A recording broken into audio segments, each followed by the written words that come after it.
지난주와 오늘에 이어서 하나님께서 우리에게 가정으로 축복해 주시는 내용들을 그 내용이 우리 각각의 가정에 하나님의 말씀이 실현되는 모습을 우리가 소원하면서 나아갑니다. 지난주에도 얘기했지만 이 시간에 자녀와 엄마와 아빠가 같이 말씀을 듣고 있는 분들은 엄청난 축복을 받은 거예요. 이 뭐냐?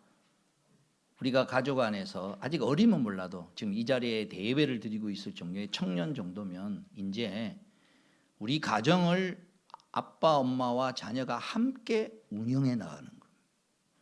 그러니까 형식은 순종하는 거고 형식은 인도하는 거지만 하나님의 말씀이 우리 속에 작동되기를 부모도 자녀도 소원해서 함께 부모도 하나님의 말씀을 듣고 자녀도 하나님의 말씀을 듣고 나가서 이루어내는 그런 새로운 가정의 단계로 들어가는 축복의 누릴 수 있기를 바라는 겁니다.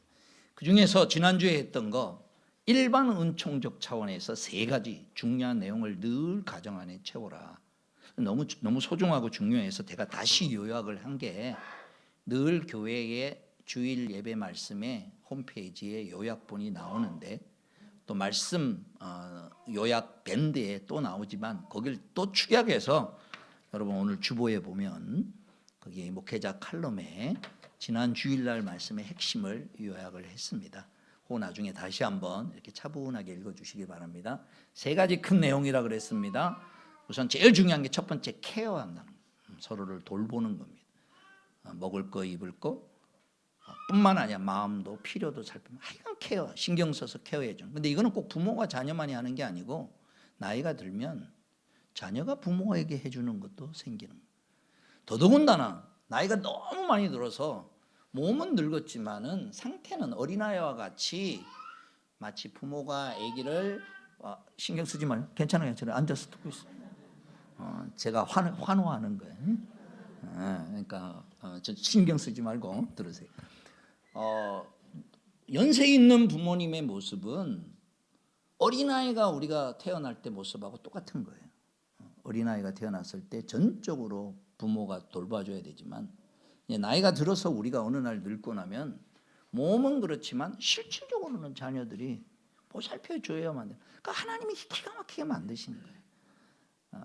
그런 과정을 통해서 오늘 이 말씀은 단순히 일방적으로 부모가 자녀에게 또 일방적으로 자녀가 부모에게 하는 게 아니라 함께 만들어내야 될 내용이다.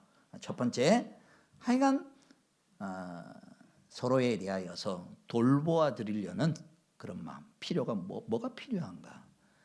우선은 제일 기본적인 것이죠. 그래서 성경에 보면 부모에게 먹을 거 입을 것이 없는데 신앙생활 열심히 한다고 해서 막 그러지 말고 그걸 먼저 채우는 게 신앙생활 잘하는 거다. 이렇게 얘기를 할 정도로 우리의 신앙의 기본적인 것들에 대하여서. 그다음에 두 번째가 뭐냐면 acception입니다. 받아들이는 거, 환영하는 겁니다. 그러니까 특별히 제가 신혼부부들한테 꼭 이렇게 성경 공부할 때 가르치는 내용입니다. 엄마가 딱 임신하자마자 엄마가 해줘야 될 말이 있습니다. 네가 우리 가정에 하나님이 보내주셔서 너무 좋다. 환영의 말을 줘야 된다. 가만히 따져보면 우리 아이들이 자기가 선택해서 우리 부모들 밑에 온 거 아닙니다. 거꾸로 또 마찬가지예요. 우리 부모들도 지금 있는 자식을 내가 원해서 온 게 아니에요. 하나님이 보내신 거예요. 그러기에 우리는 세상 사람들하고는 다른 판단과 가치 기준을 가지는 거예요. 그게 뭐냐? 때로는 장애아이라 할지라도, 때로는 어떤 어려움이 있어도 보내신 분이 하나님이시다라는 절대 신뢰 속에서 새로운 마음의 반응을 가지는 거예요. 상태와 환경과 성별에 상관없이 내 취향에 상관없이 환영한다는 마음을 가지는 거예요. 그래서 아기를 가지자마자 엄마가 아빠가 실수로 생겼나 봐 이러면 절대 안 되는 거예요. 그럼 애가 뱃속에 듣고 있는 거 나는 실수로 왔나 봐 이게 아니고 뱃속에서 자랄 때부터 엄마 아빠가 하나님이 우리에게 보내주신 것을 환영하는 그 웰컴하는 환영하는 여기 점점 자라면서 나이가 들면 업신여기지 마라. 부모를 업신여기지 마라. 그 가정 안에서 환영받는, 소외받는 느낌이 없도록 늘 진행해라. 마지막 세 번째, 지난주에 얘기했던 제일 큰 내용입니다. 이건 뭐냐? 애들이 태어서 자라나면 절대 의존의 관계를 지나치게 했습니다. 그러니까 부모가 돌보지 않으면 어쩔 수 없는 상황이 되는데 그 돌봄이 잘못돼가지고 자기의 뭐 여러 가지 이유가 여러 가지 뭐 준비되지 않은 거나 여러 가지 것 때문에 가장 돌봄을 받아야 할 부모로부터 학대를 당한다는 것은 가장 가슴 아픈 거예요. 이 시대가 얼마나 거꾸로 가는 하나님으로부터 멀어진 시대인가라는 걸 드러내는 게 요즘은 우리의 연약함과 우리의 힘듦으로 인하여서 준비되지 않는 그걸 뭐라면 unwanted baby라 그래요.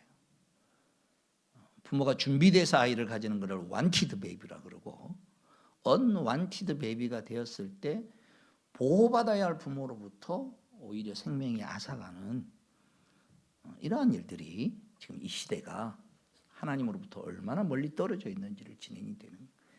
자, 그래서 이제 우리는 거꾸로 원래 하나님이 얘기하는 대로 얘기한 뭐냐? 절대 의존의 관계를 왜 통과하게 하셨을까? 이건 중요한 이유가 있어요. 절대 의존의 관계가 뭘 해도 어려서 전적으로 나를 수용하고 받아들여진다는 그 경험을 어려서부터 하게 하라는 거예요. 그건 뭐냐? 절대 의존의 관계를 통해서 절대적으로 공급됨을 인하여서 내 마음 가운데 본인이 이론적으로 되기 전에 몸에 배이는 게 뭐냐면은 내가 절대 수용이 되고 있구나라는 것을 경험하라는 거예요. 인생이 이 땅에서 살아갈 근거가 바로 거예요. 우리의 근거는 때로는 내가 넘어져도 때로는 내가 실패했어도 돌아갈 곳이 있는 사람이다. 너를 환영해 주는 사람이다. 물론 죄를 그냥 용서한다는 게 아니라 비록 죄인이라 할지라도 그 엄마만큼은 그 아버지만큼은 죄인이라 할지라도 죄는 죄대로 하지만은 야 우리 집에 다음부터 절대 오지 마. 야 이제 우리 서로 보고 살지 말자. 이러지 말라라는 거예요.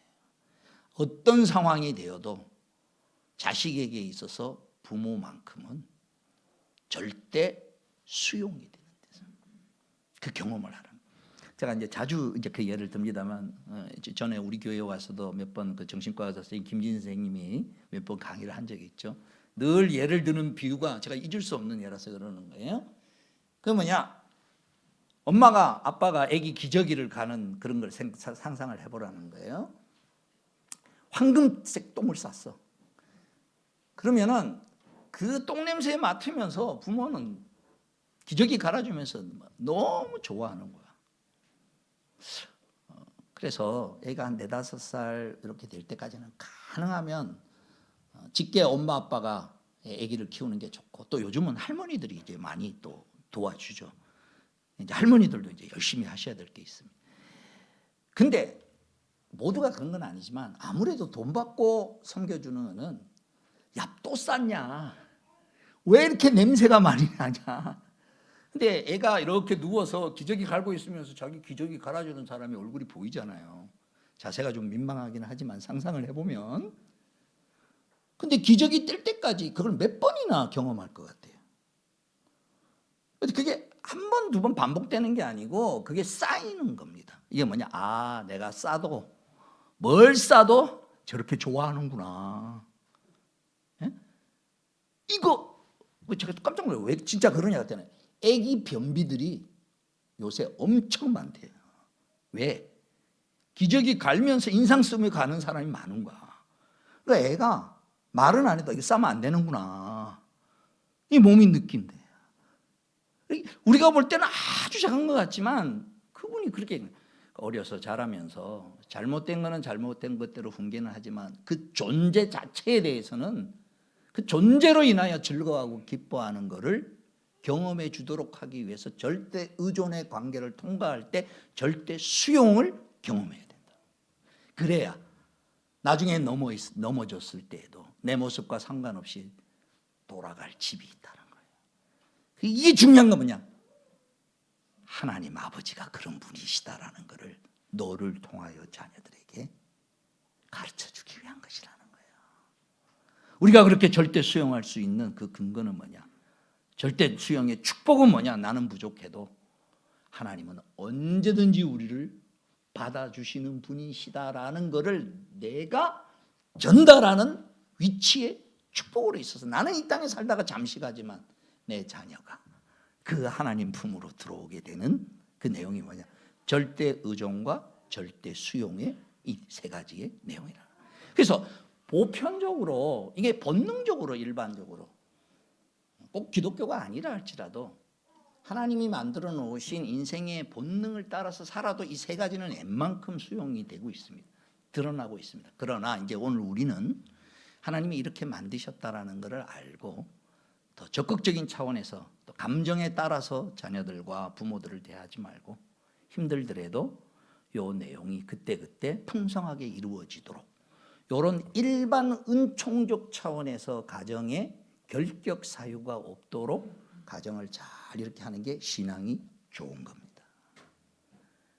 우리의 믿음을 가졌다는 것은 가정에서 자녀들이 이런 일반 은총적인 풍성한 모습이 돼서 주변에 내 아들, 내 딸들의 친구들이 우리 집이 잘 살아서가 아니라 부모로부터 그런 따뜻함과 배려와 그런 어떤 모습들을 경험하는 것을 부러워하는 가정으로 우리가 만들어야 할 것입니다. 자, 오늘 얘기하려는 건 뭐냐? 자, 이거는 이제 하나님 안에서 누리는 축복입니다. 이게 특별 은총적 차원의 세 가지의 큰 내용이 되겠습니다. 자, 첫 번째 내용 오늘 본문 한번 보실까요? 신명기 6장 이렇게 얘기를 합니다. 신명기 6장 4절. 자, 이스라엘은 들으십시오. 주님은 우리의 하나님이시요 주님은 오직 한 분뿐이십니다. 당신들은 마음을 다하고 뜻을 다하고 힘을 다하여 주 당신들의 하나님을 사랑하십시오. 그 다음 저와 여러분이 교회 다니면서 많이 듣던 말씀이죠. 내가 오늘 당신들에게 명하는 이 말씀을 마음에 새기고 자녀에게 부지런히 가르치며 집에 앉아 있을 때나 길에 갈 때나 누워 있을 때나 일어나 있을 때나 언제든지 가르치십시오. 또 당신들은 그것을 손에 메어 표로 삼고 이마에 붙여 기호로 삼으십시오. 집 문설주와 대문에도 써서 붙이십시오. 자, 이게 무슨 얘기냐? 7절. 부지런히 가르치되 앉았을 때나 길을 갈까 어느 기회가 되었든지 간에 그 다음 상황이 어떻게 되었든지 간에 모든 방법을 동원해서 하나님이 말씀하시는 마음을 전달해 주라 라는 거예요. 첫 번째가 하나님이 하시는 말씀이 뭐냐? 그 앞에 있는 우리가 잘 아는 십계명의 말씀을 지금 얘기를 하는 거예요. 그 신명기는 이스라엘 백성들이 애굽에서 나와서 시내산에서 1년 동안 거하면서 특별 과외 교육을 받았어요. 그리고 이제 가나안 땅에 들어가는 초입에 앞서서 다시 한번 그 내용을 요약해서 유언의 형식으로 모세가 설명하고 있는 게 신명기입니다. 그 중에 여기 중요한 내용이 뭐냐? 첫 번째 특별 원청의 내용이 뭐냐? 이겁니다. 첫 번째. 그 가정에는 부모를 통하여서 또 예수를 믿은 사람을 통하여서 부모라 할지라도 거꾸로 자녀에게도 배울 수 있는 내용이 뭐냐? 그 가정에 옳고 그른 게 무엇인지를 가정에서 가르치라는 거예요. 다시요. 옳고 그른 것, 진리와 진리가 아닌 것, 해야 되는 것과 해서는 안 되는 것. 이게 아이들 4, 5살 될 때까지 우리 할머니들이 애들 봐주면서 꼭 하셔야 되는 겁니다. 또 엄마 아빠가 꼭 해야 될 거예요. 물론 지혜롭게 해야 돼요. 막 패라는 얘기가 아니고 적절하게 하지만 방향이 그렇습니다. 애들이 이유를 모르더라도 이거는 해서는 안 되는 거야. 이거는 하면 되는 거야. 요즘 이 시대는 이런 게 없어져 버렸습니다. 각자 소견에 좋을 대로. 그리고 요즘 옛날에는 그러지 않았는데 요즘은 그렇게 하면 오히려 이제 부모가 아니면 옆에서 뻔히 잘못한 걸 보는데도 옆에 지나가면서 말을 못하는 시대가 돼버렸습니다. 오히려 그렇게 하면 그 부모가 오히려 화를 낼 정도로, 그렇죠? 그런 시대. 성경에 정확하게 우리에게 설명을 합니다. 잠언 22장 6절에 마땅히 행할 길을 아이에게 가르치라. 그리하면 늙어도 그것을 떠나지 아니하리라. 에베소서 6장 4절에 주의 교양과 주의 교훈과 훈계로 아이를 잘 자녀들을 기르라. 한마디로 정리하자면 뭐냐? 도덕적뿐만 아니라 삶의 가치 기준을 가르치라는 겁니다. 가치 기준을 가르치라는 거예요. 이게 꼭 해야 할 중요한 것입니다. 가치 기준. 근데 어느 가정이든지 간에, 어느 문화권이든지 간에, 어느 종교든지 간에 그 나름대로 하라는 것과 하지 말라는 걸로 이 얘기를 하고 있어요. 그런데 오늘 우리는 여기서 달라요. 그 모든 세상적인 잘못된 걸 벗어나서 제대로 된 하라는 것과 하지 말라는 것을 요약해 놓은 집약이 뭐냐? 10계명의 말씀인 거예요. 하나님을 어떤 하나님으로 해야 되는가? 그 하나님을 어떤 자세로 섬겨야 되는가? 하나님을 섬길 때 우리가 도달해야 할 그 목표가 어디인가? 그리고 하나님을 섬기면서 가지는 방법이 뭐냐? 막 이상하게 섬기는 게 아니라 하나님의 말씀을 따라서 섬기는 것이다. 그래서 그 다음 이어진 하나님을 섬기되 그게 투영된 게 뭐냐? 5계명부터 내 부모를 공경하면 그 공경하고 부모 자식 간의 관계는 어떻게 해야 된다. 그다음에 부부 관계는 어떻게 해야 된다. 그 다음 더 나아가서 내 옆에 있는 사람들과는 시기하거나 질투하거나 남의 것을 빼앗지 말고, 이런 기본적인 것들을 오늘 여기서 말씀하는 거예요. 열심히 가르치라는 거예요. 그래서 저희들이 예수 믿고 난 다음에 가져야 할, 각 가정에서 이루어져야 할 중요한 첫 번째 내용이 뭐냐? 부모가 됐든 자녀가 됐든 우리 가정 안에 최소한 10계명의 말씀이 실현되는 하나님의 말씀을 따라서 삶의 기준과 방향을 잡아 이렇게 나가도록 힘써야 할 것입니다. 두 번째는 여기 오늘 이 말씀의 내용이 있습니다. 그렇게 열심히 하다 보면 반드시 이런 질문을 받아야 된다는 거예요. 20절, 6장 이어지는 20절 보시기 바랍니다. 20절, 나중에, 여기 나중에라는 건 뭐냐? 앞에 있는 내용대로 하고 난 나중이에요. 앞에 있는 대로가 뭐였냐면 부지런히 가르쳐서, 그러니까 어떻게 보면 애들 입장에서 잔소리 듣는 것처럼 듣는 거죠. 야, 밥 먹을 땐 기도해야 돼. 교회 가야 돼. 어떻게 해야 돼. 막 듣다 보니까 애들이 이렇게 얘기하는 거예요. 20절. 나중에 당신들의 자녀가 또 당신들의 하나님이 당신들에게 명하신 훈령과 규례와 법도가 무엇이냐고 당신들에게 묻거든. 이거. 좋은 의미에서 물으면 좋은데 요새는 요 왼수들이 교회를 안 오려고 물어요. 왜 우리는 교회 가야 돼? 이렇게 이런다는 거죠. 왜 이거 해야 돼? 왜 저거 해야 돼? 라고 질문하면 캔슬하는 거예요. 그때 질문했을 때 이제 그 다음 요거 이제 중요합니다. 그런 질문을 딱 받았을 때 여러분이 내가 하나님 안에 사는 것이 얼마나 축복이고 좋은지를 이야기하라는 겁니다. 왜 그래야 되는데 그러면 뭐라 하냐? 제일 좋은 방법이 뭐냐면 가르치는 게 아니고 목장에서 나눔하는 형식으로 하시면 됩니다. 우리 목장에서 감사한 거 한 가지 얘기하고 또 기도 제목 한 가지 얘기하듯이, 야, 내가 하나님 만나고 난 다음에 하나님 안에서 사니까 내 삶에 이런 축복이 있었어. 지금도 하나님 안에 나는 이렇게 살고, 이렇게 얘기하라는 거예요. 근데 오늘 이스라엘 백성들에게 있어서 이건 아주 막 기가 막힌 말씀입니다. 그리고 이제 오늘 여기 앉아 있는 대부분의 사람들에게도 해당이 되는 말씀이에요. 저만 해도 그렇고 여기 앉아 있는 어른들만 해도 그렇습니다. 자, 이렇게 제가 거꾸로 질문할게요. 예수님을 믿고 난 다음에 내가 어떻게 좋게 변했는지를 한번 생각해 보십시오. 예전에 글자도 못 깨웠던 그런 시절이 있습니다. 우리네 할아버지 할머니들 중에 그런 분들이 많아요. 근데 어느 날 교회를 나가기 시작했어요. 까막눈이에요. 그런데 매번 성경책 놓고 매번 찬송하고 그러다가 글자를 깨우쳐서,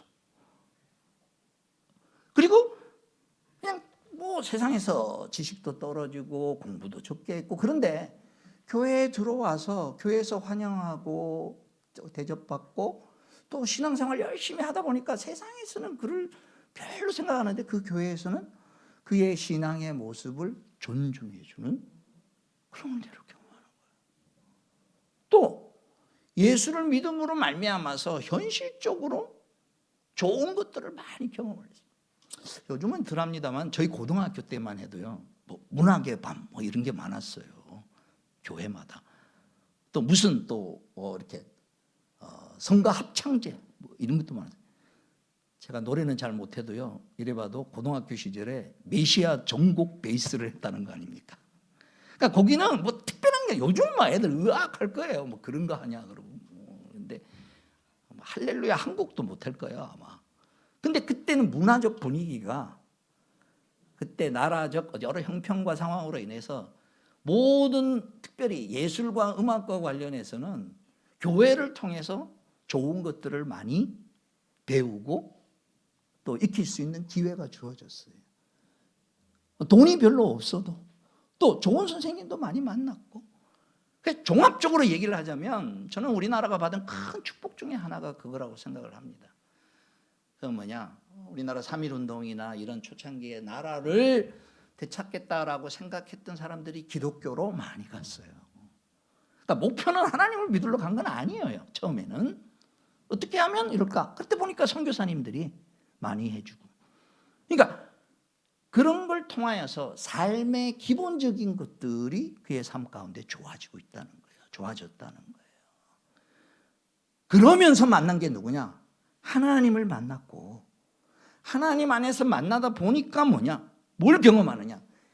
자기가 만난 하나님이 자기 인생을 바꿔놓은 축복을 오늘 여기 얘기하라는 거예요. 자, 보십시다. 그래서 자, 이제 그런 차원에서 한번 보시기 바랍니다. 21절. 당신들은 자녀에게 이렇게 일러주십시오. 옛적에 우리는 이집트에서 바로의 노예로 있었으나 주님께서 강한 손으로 우리를 이집트에서 이끌어내셨다. 그때 주님께서는 우리가 보는 데서 놀라운 기적과 기이한 일로 이집트의 바로와 그의 온 집안을 치셨다. 그 다음 25절. 우리가 주 우리의 하나님 앞에서 그가 우리에게 명하신 대로 이 모든 명령을 충실하게 지키면 그것이 우리의 의로움이 될 것이다. 자녀들이 뺐다가게 교회 안 나가겠다고 생각해서 왜 우리는 교회가 나가야 됩니까? 라고 질문하면 좋은 기회입니다. 두 가지입니다. 참 가슴 아프지만 자녀도 내 마음대로 안 되는구나, 하나님의 은혜가 필요하구나 를 진심으로 기도하십시오. 두 번째 뭐냐, 내가 만난 하나님을 그냥 가르치려는 형식이 아니라 내가 느끼는 대로 간증할 수 있는 기회입니다. 그거 하셔야 됩니다. 담대하게, 오래 걸렸든지 어떻게 했든지 간에. 그 다음에 나의 삶 가운데 실제로, 여기 오늘 이스라엘 백성들에게 뭐라고 했냐면 애굽 땅 종되었던 데서, 자기 힘으로 할 수 없었던 데서, 기껏해야 인생을 노예로 끝날 수밖에 없었던 상태에서 하나님이 10가지 재앙과 홍해를 거쳐서 먹을 것이 없는 상황에서, 직장이 없는 상황에서, 어떻게 육신이 아파서 내가 죽을 수밖에 없는 상황에서 내가 어떻게 하나님을 경험했는가, 내가 앞길을 어찌해야 될지 모를 때, 그때 그 상황에 놓여 있을 때 하나님이 나를 어떻게 지켜주셨는가, 그걸 증언할 수 있는 찬스를 주셨다는 겁니다. 오늘 두 번째로 가져야 할 하나님의 가정의 큰 축복은 뭐냐, 부모를 통해서든지 자녀를 통해서든지. 어떤 때에는 육신의 부모님들이 나에게 육신의 생명을 주셨어요. 근데 자녀가 먼저 하나님을 알았어요. 그러면 자녀를 통하여서 부모가 영적 생명을 얻기도 하는 겁니다. 그러면 그 부모님들에게 우리가 어떻게 얘기해야 되냐, 특별히 어버이줄이나 뭐 좋은 이런 여러 기회 때, 기회를 특별히 올 한 해 우리가 좀 만들자고 제가 우리 부모님들의 이름을 좀 대고 특별 세례가 있도록 좀 집중해서 기도하자라고 지금 하고 있습니다. 잘 섬기시고 맛있는 것도 사드리시고 마음도 편안하게 만져주시고, 그리고 얘기하십시오. 엄마, 내가 어느 날 하나님 만났는데 하나님 안에 살면서 내가 나한테 이런 일이 있었어. 그 하나님을 엄마도 만나봐라. 삶은 얼마나 이제 살겠어. 엄마도 천국 가고 나도 천국 가고. 담대하게 얘기해요. 그래서 두 번째, 이 질문이 뭐냐? 오늘 여기 나오는 신명기의 질문입니다. 그 공동체 안에 누구를 통해서보다 제일 가까이 있는 가족을 통하여 하나님을 만날 수 있는 축복을, 네가 경험한 하나님을 얘기하라는 겁니다. 이제 마지막 세 번째입니다. 이게 이제 더 놀라운 겁니다. 하나님을 만나고 난 다음에 내가 좋아진 모습들이요, 그걸 얘기를 하되 다양하게 얘기를 하다. 마지막 세 번째, 이거는 우리는 생각지도 않았는데 이 세 번째 내용을 우리를 위하여 마련해 놓으신 거예요. 우리를 위하여 마련해 놓으신 건 뭐냐면, 우리를 불러서 하나님 집안에 가인과 아벨이 있는데, 그 아벨이 가인이 때려 죽여가지고 자기 형제를 때려 죽였어요. 여러분, 이게 그냥 쉽게 생각하시면 안 됩니다. 요한일서에 보면 뭐라고 하냐면, 누구든지 자기 형제를 미워하는 자는 살인한 자다, 이렇게 돼 있어요. 그러니까 첫 살인이 시기와 질투에서 나왔어요. 근데 하나님은 그 가인의 원리와 가인적 삶이 팽배한 곳에서 원래 하나님이 계획하신 하나님의 뜻을 이루는 역사를 위해서 셋을 대신 보내서 그 셋의 계열의 역사로 아브라함이 나오고 이스라엘이 나오고, 그리고 이제 신약시대에 저와 여러분을 그의 교회로, 하나님의 집안으로 불렀다는 겁니다. 그게 무슨 얘기냐? 저와 여러분은 가문이 새롭게 생겼어요.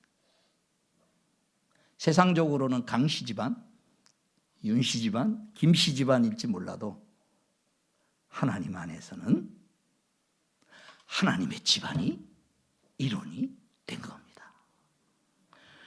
하나님의 역사에, 나는 몰랐는데 이 시대에 창조부터 주님이 다시 오실 때까지 이 역사가 쫙 진행하는데 네 자리야 하고 우리 자리를 확 박아놨다. 마치 왕관에 박힌 복석처럼. 왕관이 이렇게 큰 왕관이 있는데 거기 보석이 여러 가지가 있지 않습니까? 여긴 네 자리에. 여기는 보석이 얼마나 크냐 작으냐의 문제가 아니에요. 작으면 작은 대로 빛나고 크면 큰 대로 빛나는 저와 여러분은 하나님을 만나고 난 다음에 하나님이 나를 위하여 마련해 놓으신 그 하나님 가문에 복된 자리가 있다는 거예요. 이거를 뭐라고 하냐면, 너희는 택하신 족속이요, 왕같은 제사장이요, 거룩한 백성이요, 너희는 보물이다. 출애굽기 19장 5절 6절에 십계명 전에 율법의 전문으로서 얘기하고, 베드로전서 2장 9절에 신약의 백성들에게 똑같이 우리에게 그 얘기를 하는 거예요. 그 기쁨을 가지면서 어느 날 깨닫는 거예요. 아, 이제 나는 하나님 가문의 한 사람으로 살아가는구나. 내 인생의 최고의 가치는 뭐냐? 제가 이 설교를 하고 이 단어를 쓸 때마다 갑자기 조폭이 생각이 났습니다. 가문의 영광인가. 저와 여러분의 인생이요, 하나님 가문의 영광을 드러내는 일로 하나님이 쓰고 싶으시대요. 이거를 깨닫고 시편 84편 10절에는 이렇게 고백합니다. 주의 궁정에서 한 날이 다른 곳에서 첫날보다 나은즉 악인의 장막의 거함보다 내 하나님 집 문지기로 있는 것이 좋사오니, 이렇게 고백하는 거예요. 에베소서 2장 12절에 그때 너희는 그리스도 밖에 있었고 이스라엘 나라 밖의 사람이라.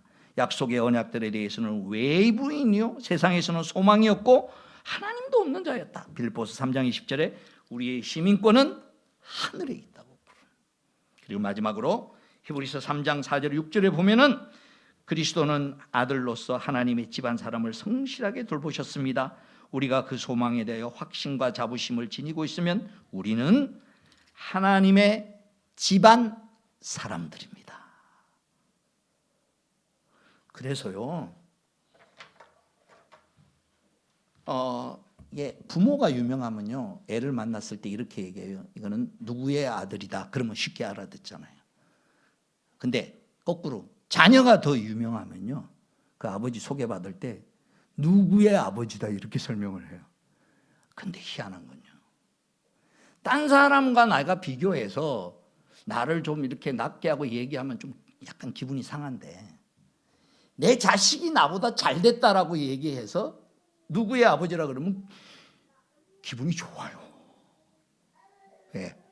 나보다 우리 자녀가 더 잘 되기를 바라는 심정이 있기 때문에 저는 여러분의 모든 가정에 여러분의 자녀가 여러분의 신앙보다 여러분이 주님의 나라를 위하여 쓴 것보다 하나님의 나라에서 더 복되고 귀하게 쓰임받기를 바라는 겁니다.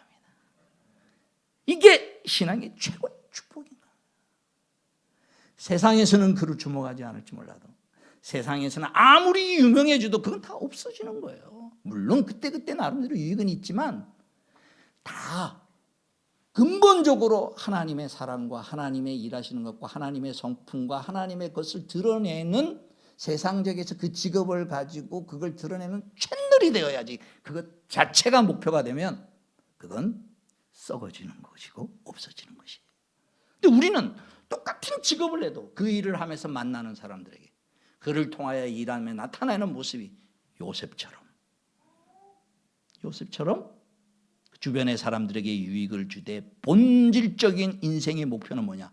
하나님의 역사를 이어가는 70명이 내려갔지만 요셉의 보호를 통하여 애굽에 나올 때 한 나라를 이룰 만한 그 하나님의 역사를 감당하는 사람으로서 그 위치가 있듯이 오늘 저와 여러분의 마지막 가지는 축복은 하나님 나라 안에서 내 자리가 있다는 겁니다. 그걸 소중하게 여기시고 그리고 그것이 큰 축복의 한 모습이 뭐냐? 직분이라. 마침 지금 이번 달 말에 우리 장로님, 군사님, 안수입사님 또 기후전의 목자님 세상의 어떤 것과 하나님이 보시기에 소중히 여기는 내가 딴 거는 다 못해도 주님과 주님께 속한 것들에 대해서 내가 소중하게 반응하는 모습을 통할 때에 세상 사람들은 어떻게 볼지 몰라도 우리 주변 사람들은 어떻게 볼지 몰라도 하나님은 우리에게 이렇게 약속하셨습니다. 내가 비록 세상에서 쓰러져서 내가 비록 세상에서는 실패했어도 네가 날 찾아오면 내가 너를 다시 세운다. 높인다. 너의 모습과 상관없이 너의 신앙의 모습이 저렇게 힘들고 어려운 가운데 속에서도 오히려 하나님을 바라보는 그 모습 자체가 하나님의 메시지가 되게 하는 하나님의 놀라운 역사와 은혜가 저와 여러분의 가정에 이 남성교회에 넘쳐나기를 주님의 이름으로 축원합니다. 기도하겠습니다. 우리 구주 예수 그리스도의 구속의 은혜와 하나님 아버지 크신 사랑과 성령의 교통하시고 함께 하심이 예수만 섬기는 우리 집이 되기를 하나님으로 인하여 우리가 회복이 되고 또 하나님 기뻐하시는 일의 모습으로 살아가기를 소원하며 특별히 우리 자녀들이 하나님 앞에 믿음으로 순종하는 아름다운 축복을 허락하시며 우리 부모님들이 함께 소망을 가지고 아직 세례받지 못한 우리 부모님들이 하나님의 은혜 가운데 들어오기를 소망하며 또 우리 사랑하는 모든 남성의 가족들 가운데 모든 가정들이 하나님 기뻐하시는 일에 귀하게 쓰임받기를 소원하는 주의 사랑하는 자녀들 머리 위에 이제로부터 영원토록 항상 함께 있을지어다. 아멘.